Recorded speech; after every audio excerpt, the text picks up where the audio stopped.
ಇವ ವೀರೇಶ್ ಮನಗುಳಿ ಅಂತ ಹೇಳಿ ಮನಗುಳಿ ಬಾಗೇವಾಡಿ ತಾಲೂಕಿನಾಗ ಎಲ್ಲ ಬಿಟ್ಟು ಬರೀ ಈ ಸಾವಯವಕ್ಕೆ ನಿಂತಾನ ಅಷ್ಟ ಅಲ್ಲ, ಈ ಗೋಕೃಪಾಮೃತ ಇಡೀ ರಾಜ್ಯದ ತುಂಬ ತಂದ ಸ್ವಂತ ಗಾಡಿ ಮಾಡಿಕೊಂಡು ಇಡೀ ರಾಜ್ಯದ ತುಂಬ ಅಲ್ಲೆಲ್ಲೆಲ್ಲ ಸ್ಟಾಪ್ ಮಾಡಿ ಎಲ್ಲರಿಗೂ ಪುಕ್ಕಟೆ ಹಂಚಿ ಬರ್ತಾನೆ.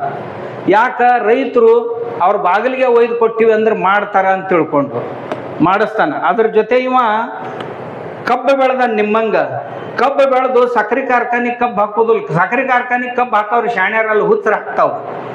ಇವ ಈ ಬೆಲ್ಲ ತಯಾರು ಮಾಡ್ಯಾನ ಈ ರೀತಿ. ಇದೊಂದು ರೀತಿ ಬೆಲ್ಲ. ಆಮ್ಯಾಗ ತಗೋರ್ವ ನಿಂದಿತು ಇವು ನೋಡ್ರಿ ಸಣ್ಣ ಸಣ್ಣ ಹುಡುಗರು ತಿನ್ನಾಕ ಸಣ್ಣದು. ಇದು ಹೆಂಗ್ ಮಾಡ್ತೀವಿ ಇದನ್ನ? 50 ರೂಪಾಯಿಕ ಒಂದು ಡಬ್ಬಿ. ಎಷ್ಟು? 120 ಗ್ರಾಮ್. ಇದು ಕಿಲೋಕ್ಕೆ ಎಷ್ಟು ಬಿತ್ತಿದು?